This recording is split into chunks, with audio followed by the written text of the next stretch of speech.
one of today's best British filmmakers writing and directing a real-time movie about an arms deal gone wrong, turning out something like Quentin Tarantino would make if he wasn't so obsessed with the N-word? Hell yeah, sign me up!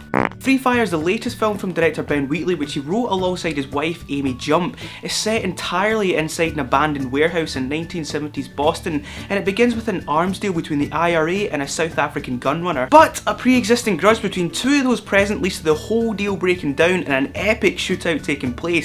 Will any of them get out alive? And when I say epic shootout, I do mean it, as the shootout is essentially the whole movie. The movie takes place in real time, with the bullets flying 20 if not 15 minutes in, and then from then on you have what would only be maybe a few minutes in a conventional action movie expanded into an entire feature-length film. And over the next hour or so we see these characters taking pot shots at each other, trying to outmaneuver one another, and essentially just trying to escape with their lives. Something as simple in structure as a real-time feature-length gunfight takes balls to try and pull off, and Ben Wheatley proves yet again that he's a truly talented filmmaker in giving this a go. His past big films, High Rise, Kill List and Sightseers, shows quite a variety in genres and scales. Although I should say I never actually saw High Rise, which I feel is probably the wrong way around. Like, I feel like most people would have seen High Rise and have their opinions on it because it was quite a big movie, whereas I never caught it, but I did see Kill List and Sightseers and really enjoyed them. But that's beside the point. Free Fire is obviously Ben Wheatley's film with the most mass appeal to date. And in terms of the shootout, for the vast majority of it, yeah, it works. There are some pacing issues. I mean, with an hour and a bit of constant shooting, it is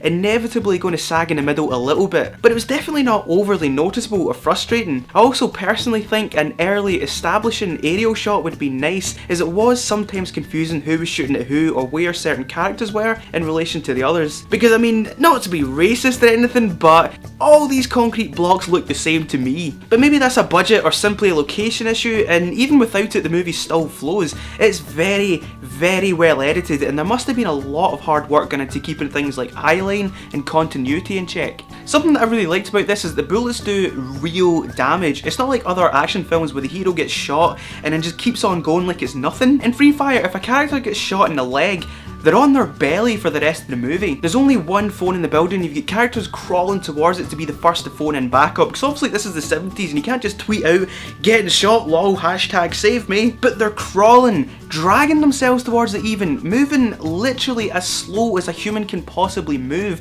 and it still somehow feels just as dangerous as a high-speed car chase. What really went over the audience though was a stellar cast. On the IRA side you've got Sam Riley, Cillian Murphy and frequent Ben Wheatley actor Smiley, who, come on, looks exactly like Tim Roth. Surely I can't be the only one that thinks it. Oscar winner Brie Larson is the mediator between the IRA and the gunrunners, who consist of Reynor, Babou Ceesay, a couple other dudes whose names I can't remember, and they are led by Sharlto Copley. Also in there is Armie, who I think is Sharlto Copley's protection or something. I never really got what he was doing there or what his character's motivations were, other than to stay alive and get paid, which, hey, aren't the two worst things to be doing in that situation? The cast really sell it and all are, you know, fine, but this is Sharlto Copley's film and he sweeps it out from under all of them. He gets some really strong laughs, helped in no small measure by his thick accent and his over-the-top performance. His utterly self-centered character is without a doubt the highlight of the group.